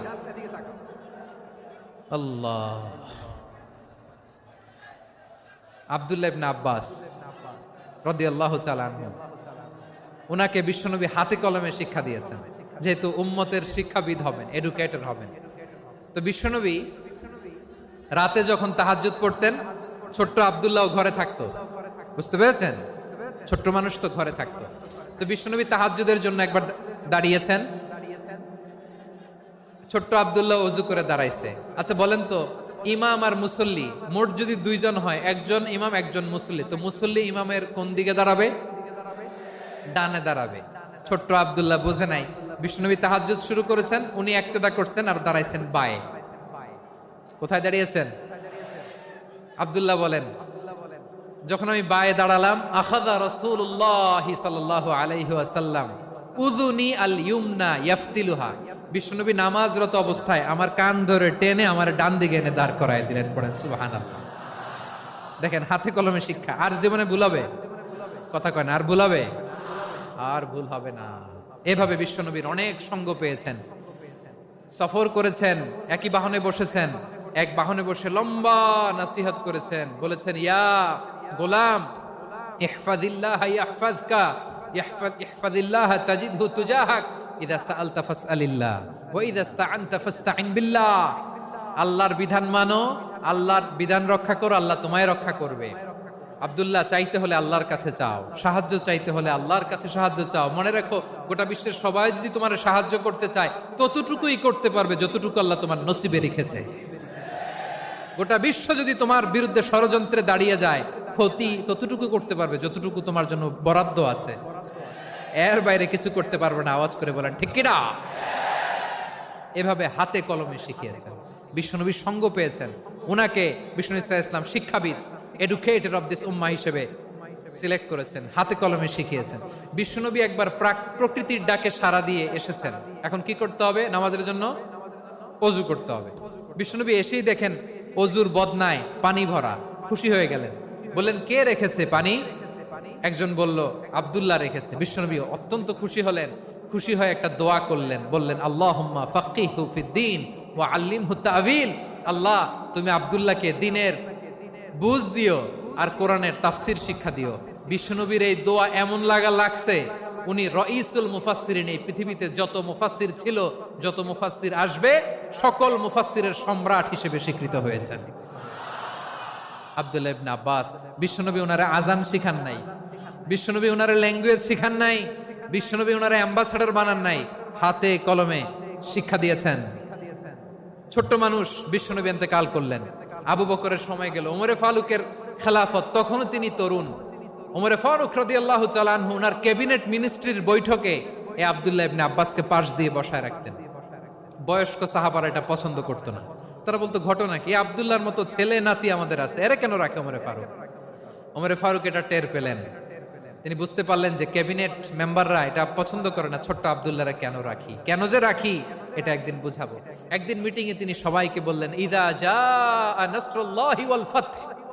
এই আয়াত দ্বারা উদ্দেশ্য কি বলেন তো মুরব্বী সাহাবীরা? এক সাহাবী বলেন এই সূরা দ্বারা উদ্দেশ্য, আল্লাহ বলেছেন আমাদেরকে বিভিন্ন ল্যান্ড, বিভিন্ন এলাকা বিজয় করতে হবে। ওমরে ফারুক বললেন না, হয়নি। আরেকজন বললেন বিজয় হওয়ার পর আমাদের বেশি বেশি আল্লাহর বরত্বের ঘোষণা দিতে হবে, এটা উদ্দেশ্য। ওমরে ফারুক বললেন না, হয় নাই। যারা জিজ্ঞেস করেন কেউ পারে না। সব শেষে বিশ্বনবী ছোট্ট আব্দুল্লাহরে বলেন, আব্দুল্লাহ ইদা জাআ নাসরুল্লাহি ওয়াল ফাতহ, এর দ্বারা উদ্দেশ্য কি বলো তো? ছোট্ট আব্দুল্লাহ বলেন হুয়া আজালু রাসূলিল্লাহ। এই আয়াত দ্বারা বিশ্বনবীর বিদায়কে উদ্দেশ্য নেওয়া হয়েছে। ওমরে ফারুক বললেন হাযা হুয়া, এটাই তো সঠিক উত্তর, এটাই সঠিক তাফসীর এই আয়াতের। কারণ ইদা জাআ নাসরুল্লাহি ওয়াল ফাতহ, যখন আল্লাহর সাহায্য আর বিজয় আসবে, ওয়া রাআইতান নাসা ইয়াদখুলুনা ফি দীনিল্লাহি আফওয়াজা, আপনি দেখবেন দলে দলে ঢলে ঢলে বানের পানির মতো মানুষ ইসলামের দিকে ঢুকতেছে, ইসলামের বিজয় হয়েছে। তো ইসলামের বিজয়ের মিশন নিয়ে নবী আসছে, বিজয়ী যখন হয়ে গেছে এখন তো নবীর বিদায় হবে। জোরে বলেন ঠিক কিনা? কোন সাহাবী এই সূক্ষ্ম কথাটা ধরতে পারে নাই, ওই আব্দুল্লাহ ছাড়া। আব্দুল্লাহ যখন উত্তর দিছে সব সাহাবীদের টনক নড়েছে। এরপর থেকে কোনো ক্যাবিনেট মিটিং এ আর কোনো সাহাবারা কোনো প্রশ্ন করে নাই, আওয়াজ করে পড়েন সুবহানাল্লাহ। বিশ্বনবী আব্দুল্লাহ ইবনে আব্বাসকে দ্য এডুকেটর অফ দ্য উম্মাহ, উম্মার শিক্ষাবিদ হিসেবে গ্রহণ করেছেন। আওয়াজ করে পড়তে হবে আল্লাহু আকবার। সাহাবীদের নামগুলো মনে থাকবে? এক নম্বরে আবু মাহজুরা, মুয়াজ্জিন বানাইছেন। যায়েদ ইবনে সাবিত, দোভাষী, ট্রান্সলেটর অফ প্রফেট, এবং তিনি ছিলেন বিশ্বনবীর ব্যক্তিগত সচিব। Musab ibn Umair, the first ambassador and diplomat of Islam. Abdullah ibn Abbas, এই উম্মার সবচেয়ে বড় এডুকেটর, শিক্ষাবিদ। আরেকজন ছিল আব্দুল্লাহ ইবনে মাসউদ রাদিয়াল্লাহু তাআলা। দুই আব্দুল্লাহ, আব্বাস গেল, আরেকজন হচ্ছে মাসউদ।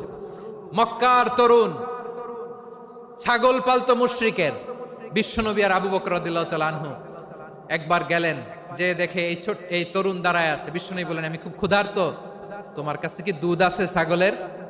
আব্দুল্লাহ ইবনে মাসউদ বলে, আছে। ওয়ালাকিন আনা মু'তামান, কিন্তু যে দুধ আছে এটা আমানতের, আমি দিতে পারবো না। বিশ্বনবী এইটা শুনেই তার টার্গেট করে ফেলছে। আনা মু'তামান, দুধ আছে কিন্তু এটা আমার মালিকের, আমি তো দরদ দেখাই, আমার মালিকের দুধ আপনি পথিক, আপনারা দিতে পারি না। বিশ্বনবী টার্গেট করে ফেলছেন, এরে আমার কাজে লাগাইতে হবে। বিশ্বনবী বললেন, আচ্ছা ঠিক আছে, দুধ দিও না, কিন্তু এমন ছাগি আছে কিনা যেই ছাগির সাথে কোনো ছাগলের মিলন হয় নাই, তার ওলানে দুধও আসে নাই, বাচ্চাও নাই, এরকম ছাগির থেকে যদি আমি দুধ খাই তাহলে তো সমস্যা নাই। বলতেছে, এরকম ছাগির থেকে দুধ খাইলে সমস্যা নাই, কারণ এরকম ছাগির ওলান থেকে দুধ আসবেও না। বলতেছে, ঠিক আছে, এরকম একটা ছাগি নিয়ে আসা হলো। বিশ্বনবী বিসমিল্লাহ বলে ওই ছাগির ওলানে হাত দিলেন। হাত দিতে দেরি, পুরো ওলানটা দুধে ভরে যেতে দেরি হয় না। বিশ্বনবী আর আবু বকর রাদিয়াল্লাহু তাআলা আনহু দহন করে পেট ভরে খেলেন।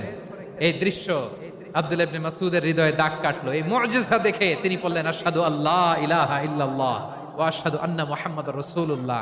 তিনি ষষ্ঠ মুসলিম ছিলেন, 6 নম্বর মুসলমান। ওনাকে টার্গেট করে বিশ্বনবী দেখলেন এমন ইন্টেলেকচুয়াল ব্রেন, উনি সূক্ষ্ম সূক্ষ্ম জিনিস বুঝে বেশি, ফিকহি জ্ঞান ওনার মধ্যে বেশি। বিশ্বনবী ওনাকে কোরআনের জ্ঞান শিক্ষা দিতে লাগলেন। উনি বিশ্বনবী সবার কাছে কোরআন শোনায়, কিন্তু বিশ্বনবী নিজে আব্দুল্লাহ ইবনে মাসউদের কাছ থেকে কোরআন শুনতো। বিশ্বনবী একবার বললেন, ইকরা আলাইয়া ইয়া মাসউদ। ইবনে মাসউদ, একবার শোনাও তো কোরআন দেখি। আব্দুল্লাহ ইবনে মাসউদ বলে, আকরাউ আলাইকা ওয়া আলাইকা উনজিল। নবী, আপনার উপর কোরআন নাজিল হয় আর আমি আপনার সামনে কোরআন পড়বো? বিশ্বনবী বললেন, ইন্নী উহিব্বু আন আসমাআহু মিন গায়রি। আমি নিজে পড়তে যেমনি ভালোবাসি, অন্যে পড়ুক আমি শুনবো, এটাও আমি ভালোবাসি। সূরা নিসা তিনি তেলাওয়াত করে শুনিয়েছেন। এমন সূক্ষ্ম সূক্ষ্ম বিষয় বিশ্বনবী উনাকে ধরিয়ে দিয়েছেন। উনি হয়ে গিয়েছেন, আব্দুল্লাহ ইবনে আব্বাস হয়েছেন রাইসুল মুফাসসিরিন, উনি হয়ে গিয়েছেন ফাকিহুল উম্মাহ। ওনার চাইতে বড় ফকি এই পৃথিবী আর দেখবে না। চিল্লায় বলেন সুবহানাল্লাহ।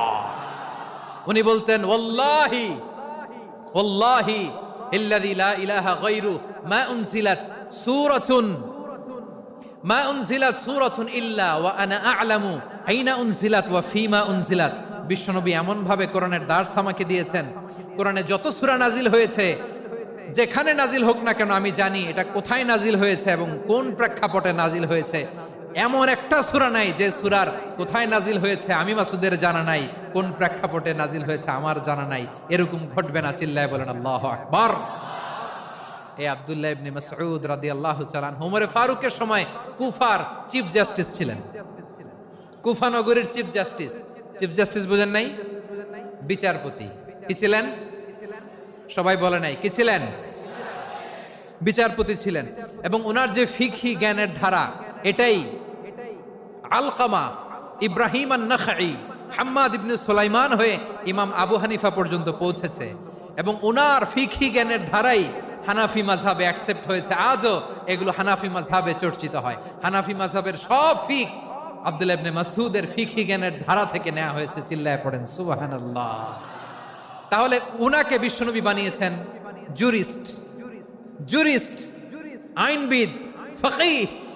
উনারে আজান শিখান নাই। হিউম্যান রিসোর্স ডেভেলপমেন্ট কিভাবে করবেন, মানব সম্পদের উন্নয়ন কিভাবে করতে হয়, কিভাবে যার যেখানে প্রতিভা কাজে লাগাতে হয় উনি দেখিয়েছেন। সুবহানাল্লাহ পড়বেন না?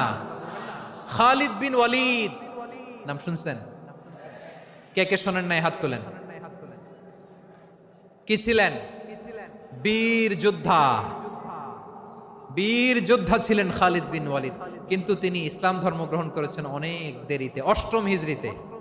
তার মানে অষ্টম হিজরির আগে উনি মুশরিকদের পক্ষে লড়াই করেছেন। উনার হাতে কত মুসলিম সাহাবী যে নিহত হয়েছে হিসাব নাই।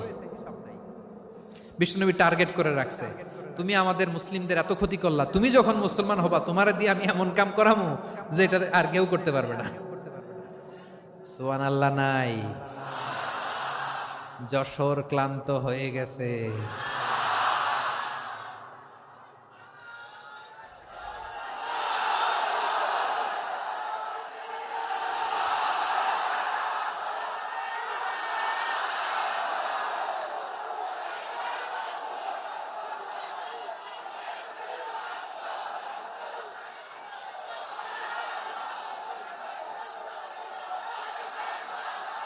মাশাআল্লাহ, বসুন বসুন বসুন। খালিদ বিন ওয়ালিদ রাদিয়াল্লাহু তাআলা অষ্টম হিজরিতে মুসলিম হয়েছেন, মক্কা বিজয়ের আগে। তো মক্কা বিজয়ের আগে যখন মুসলিম হয়েছেন, এর আগে কি করছেন? কাফিরদের সাথে যুদ্ধ করেছেন। উনি উহুদের যুদ্ধে মুসলমানদের যে পরাজয় ভাব, কঠিন পরিস্থিতির মুখোমুখি উনার কারণে পেছন থেকে এমন আতর্কিত আক্রমণ করেছেন, মুসলমানদেরকে কচুকাটা করেছেন। অষ্টম হিজরিতে আল্লাহ তাআলা হেদায়েতের নূর দিয়ে ওনার হৃদয়টাকে উজালা করে দিলেন। লা ইলাহা এটা এমন বাণী যার হৃদয়ে একবার টাচ খাবে, এইটা থেকে সে আর পালিয়ে বেড়াতে পারে। ঝিনুকের ভেতর লুকিয়ে থাকে যেমন মতি, ঝিনুকের ভেতর লুকিয়ে থাকে যেমন মতি, কলমা শাহাদাতে আছে আল্লাহর জ্যোতি, কলমা শাহাদাতে আছে আল্লাহর জ্যোতি। ঠিক কিনা বলেন? মক্কা বিজয়ের আগে মুসলিম হলেন, হওয়ার পরেই বিশ্বনবীর টার্গেট ফুলফিল হলো। ওই যে টার্গেট করে রেখেছেন আর দোয়া করেছেন, খালিদ বিন ওয়ালিদ যদি মুসলিম হয় তাকে আমি মিলিটারি চিফ বানাবো। ওনাকে আজান শিখান নাই, ওনারে কান ধইরা নামাজের এই মাথা থেকে ওই মাথা আনান নাই, ফিকহি কোরআনের সূক্ষ্ম তাফসীর ওনারে শিখান নাই, অ্যাম্বাসেডর বানান নাই। বিষ্ণু ইসলাম উনাকে সামরিক অভিযানে প্রেরণ করেছেন। সামরিক অভিযানে তিনি প্রেরণ করেছেন। উনার জীবদ্দশায় উনার নেতৃত্বে যতগুলো যুদ্ধ হয়েছে, একটা যুদ্ধেও তিনি পরাজয় বরণ করেন নাই। ওমরে ফারুকের সময়কালে তিনি চিফ অফ মুসলিম মিলিটারি, মানে মুসলিম সেনাপতি হয়েছেন। যশোর আওয়াজ করো, ঠিক কিনা বলো? সেনাপতি, মুসলিম সেনাপতি। তাহলে কিভাবে হিউম্যান রিসোর্স ব্যবহার করতে হয় গোটা বিশ্ব আমার নবীর কাছ থেকে শিখে নাও। খালিদ বিন ওয়ালিদ, ওনাকে বিশ্বনবী একটা উপাধি দিয়েছেন। উপাধিটা হচ্ছে সাইফুল্লাহিল মাসলুল, আল্লাহর নাঙ্গা তরবারি, আল্লাহর খোলা তরবারি, দ্য ওপেন সোর্ড অফ আল্লাহ। খালিদ বিন ওয়ালিদ মুসলিম সেনাপতি। হাসান বিন সাবেত নাম শুনছেন? দেখি উনি কি ছিল বলেন? রাসূলের সভা কবি, কালচারাল হিজিমনিকে ডিফিট করার জন্য। উনি ভালো অস্ত্র চালানো জানতেন না, ওই কাজে উনি যেতেন না। ওনার ছিল কাব্য প্রতিভা। কাব্য প্রতিভা, কাফিররা কবিতা দিয়ে নবীকে গালি দিত। বিশ্বনবী বলতেন, ইয়া হাসান আজিব আন রাসূলিল্লাহ, তুমি নবীর হয়ে কাফেরদের এই কথাগুলোর জবাব দাও। বিশ্বনবীর একটা মিম্বার ছিল। বিশ্বনবীর মিম্বারের পাশাপাশি মসজিদে নববীতে এই হাসান বিন সাবেতের জন্য বিশ্বনবী একটা স্পেশাল মিম্বার বানিয়ে দিয়েছেন। এখান থেকে তুমি জবাব দাও। এবং বিশ্বনবী বলেছেন, আল্লাহুম্মা আইয়িদহু বিরূহিল কুদুস। আল্লাহ, হাসান আমার পক্ষে জবাব দেয়, তুমি জিব্রাইল মারফত তাকে সাহায্য পাঠাইয়া দিও। রাসূল সাল্লাল্লাহু আলাইহি ওয়াসাল্লামের সভা কবি, the poet of the prophet, নবীর কবি। উনি কবিতা দিয়ে, এমন উচ্চাঙ্গের ভাষায় কবিতা দিয়ে তিনি জবাব দিতেন, কাফিরদের গা শিহরে যেত, তাদের হৃদয়ে আগুন ধরে যেত। তাহলে এরকম কবিরও দরকার আছে না নাই? এখন যাকে আল্লাহ দিছে কাব্য প্রতিভা, এরা যদি আপনি যুদ্ধের ময়দানে পাঠান হবে? যারে দিছে সুরেলা গলা, এরা যদি অ্যাম্বাসেডর বানান হবে না। হাসান বিন সাবেত ছিলেন বিষ্ণু ইসলামের কবি। হুযায়ফা ইবনুল ইয়ামান বিশ্বনবীর গোয়েন্দা বিভাগের প্রধান। কিসের প্রধান? হুযায়ফা ইবনুল ইয়ামান। ওনার ছিল ডিটেকটিভ মাইন্ড, ডিটেকটিভ মাইন্ড, গোয়েন্দা বিভাগের প্রধান। এবং উনি হচ্ছেন সাহিবু সিররি রাসূলিল্লাহ, রাসূল সাল্লাল্লাহু আলাইহি ওয়াসাল্লামের গোপন তথ্যের ধারক বাহক। নবীর যেই কথা কেউ জানে না সব হুজাইফার পেটের ভিতরে ছিল। সুবহানাল্লাহ পড়েন। মদিনার যত ইহুদিদের একটা লিস্ট ছিল, এই লিস্ট শুধু দুইজন জানতো, বিশ্বনবী আর হুজাইফা। সুবহানাল্লাহ পড়বেন না? তাহলে ওনাকে কোন দায়িত্ব দিছে? কোন বিভাগ? যশোর, আওয়াজ করো, কোন বিভাগ? গোয়েন্দা বিভাগের হেড ছিল। খন্দকের যুদ্ধে প্রচন্ড আজকের মতো শৈত্য প্রবাহ, মাটি খনন করতে করতে সাহাবীদের পেটে ক্ষুধা নাই, দাঁড়াইতে পারে না নামাজের জন্য, এত ক্লান্ত, ক্ষুধা, ক্লান্ত, শ্রান্ত। বিশ্বনবী বললেন, কে আছো এই কঠিন শীত, এই ভয় আর ক্ষুধার মধ্যেও খন্দকের পরীক্ষার টপকে শত্রু শিবিরে যে আমাকে তথ্য দিবা, কে আছো? কারো গায়ে শক্তিই নাই যে দাঁড়াবে, কেউ দাঁড়ায় না। বিশ্বনবী তখন নিজে হুজাইফাকে ডাক দিলেন, হুজাইফা, যে আমাকে আজকে শত্রু শিবিরের তথ্য এনে দিবে সে জান্নাতে আমার মোরাফাকা, আমার সঙ্গী হবে। হুজাইফা রাদিয়াল্লাহু ইবনুল ইয়ামান জীবনের ঝুঁকি নিয়ে এই ক্ষুধা, শৈত্য প্রবাহ, কোল্ড ওয়েভস কে উপেক্ষা করে পরীক্ষা টপকে শত্রু শিবিরে যে সবার কথাগুলো চুপে